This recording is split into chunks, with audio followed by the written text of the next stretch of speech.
La cave du château de la confrérie Saint-Étienne, située à Kinsheim, aujourd'hui appelée Kaysersberg Vignoble, renferme une œnothèque impressionnante, la plus grande d'Alsace. Près de 70 000 bouteilles de vin d'Alsace y sont précieusement conservées par millésime. Samedi 9 avril 2022, elle était le théâtre d'une opération de débouchage-rebouchage. Non, voilà. Bah, c'est que vraiment les bouteilles qui ont des gros défauts qu'on va sortir. Sinon, après, il faut se dire qu'elles ont l'âge qu'elles ont aussi, donc elles vont avoir des petites notes d'évolution. Oui, il faut vraiment qu'elles aient des gros défauts pour qu'on les sorte. Et après, sinon, on avance. Donc, on fait juste attention à chaque fois que de pas se mélasser le même lot, par exemple. C'est un travail qu'on fait plusieurs fois dans l'année. Et on va prendre des vieux millésimes. Là, on s'occupe du millésime 87. On va goûter tous les lots du millésime 87. Enfin, on va les déboucher, les goûter. Les bouteilles qui auront des problèmes, on va les écarter. Et ensuite, on va sacrifier une des bouteilles qui sont encore bien pour refaire les niveaux, remettre un petit peu de sulfite. On remet un bouchon et c'est parti pour 40, 50 ans, que sais-je. Alors, en général, il y a un petit nombre de confrères et consoeurs comme moi qui sont membres de la confrérie. Donc aujourd'hui, on est 4-5 de la confrérie. Et les autres, aujourd'hui, on fait une séance avec l'association Les Divines d'Alsace, qui est l'association des femmes de vin d'Alsace. Et à chaque séance, on a déjà une séance avec l'association des sommeliers d'Alsace, une avec des BTS et une avec les reines des vins d'Alsace. Voilà. Et je compte en faire d'autres aussi avec divers membres de la confrérie. Donc ça permet de faire découvrir la confrérie et l'œnothèque et le travail qu'on fait, parce que c'est un travail de fourmi et que tout le monde ne se rend pas toujours compte. Donc quoi de mieux que de venir carrément au cœur du château, y participer pour voir ce travail. Donc ça permet aussi de refaire un petit peu sa bibliothèque personnelle et de se dire ah oui, et puis c'est comme ça un vin qui a 30 ans et aussi c'est comme ça tel millésime. On voit aussi des différences et se dire des fois on a aussi des idées sur certains millésimes. Il y a on va dire des plus grands millésimes que d'autres, mais on a eu des très belles surprises et en général les très belles surprises elles sont justement sur des millésimes que parfois on va sous-estimer. On va direct se diriger vers, par exemple je pense tout de suite à 88, 89, 90, mais j'ai vu des très beaux 91 et des très beaux 92. Parce qu'il faut savoir que les vins qui sont dans l'œnothèque, c'est des vins qui ont été primés au concours des sigils. Donc c'est des vins déjà qui ont été sélectionnés à la base pour rentrer dans la confrérie. Donc ils faisaient partie des meilleurs de ces années-là. Donc c'est pour ça aussi qu'on peut avoir des très jolies surprises. La confrérie Saint-Étienne réunit des viticulteurs et des passionnés de vin de manière bénévole en Alsace évidemment, mais également d'ailleurs en France. Elle dispose même de représentants et d'antennes disséminés dans d'autres pays et sur d'autres continents, Angleterre, Pays-Bas, Belgique, États-Unis. Cette confrérie assume un rôle de transmission de l'histoire des vins d'Alsace et du rayonnement de nos bouteilles.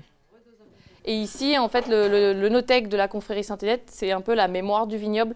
Donc vous avez des vins du Bas-Rhin, du Haut-Rhin et de toutes les familles professionnelles, donc producteurs, caves coopératives et négociants. Donc ça permet de mettre tout le monde un peu sous, on va dire, sous la même bannière et surtout de montrer que les vins d'Alsace, ça se garde. Les gens qui disent que les Blancs ne se gardent pas, qui viennent au château, ils verront qu'on a des choses magnifiques. Donc c'est là aussi on voit l'évolution de l'œnothèque avec les années, les maisons qui changent, il y a des maisons qui n'existent plus, des maisons qui ont fusionné. Enfin, c'est ça qui est intéressant, les étiquettes aussi, c'est assez drôle des fois de voir, il y a des maisons qui ont toujours les mêmes étiquettes, il y en a que ça a complètement changé. Enfin, c'est ça c'est vraiment la mémoire aussi de tout ce qui se fait, les bouteilles, la forme, les couleurs de bouteilles, les bouchons, c'est pas les mêmes. Enfin, on voit l'évolution des choses que moi, bien avant moi, donc que je connaissais pas, donc c'est ça qui est super aussi. Lors d'une séance de débouchage-rebouchage, entre 300 et 400 bouteilles peuvent être passées en revue, jusqu'à même 5 ou 600 bouteilles avec des sommeliers aguerris. Pour assurer un certain rythme, chacun endosse une fonction précise et ça commence par le débouchage qui nécessite finesse et coup de main avec des bouteilles de 30 ans d'âge.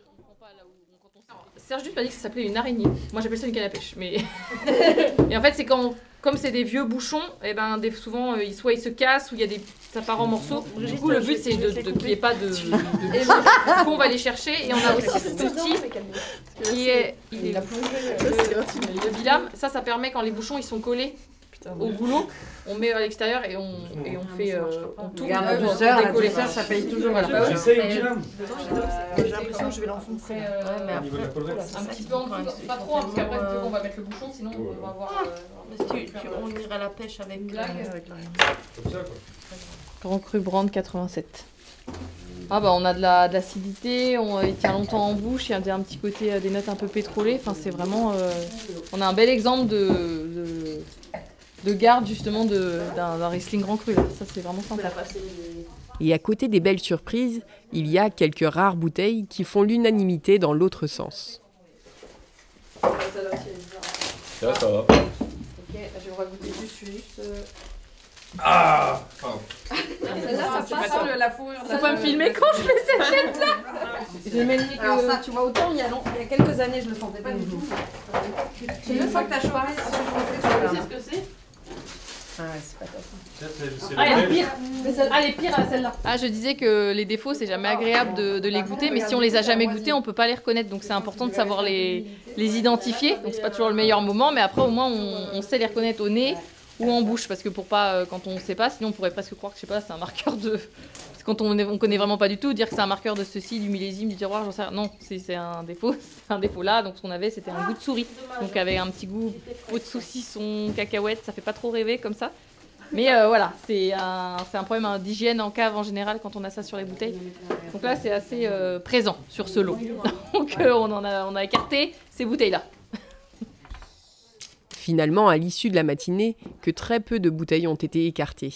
Les autres ont repris place dans les étagères de l'Œnothèque en attendant leur prochaine réouverture.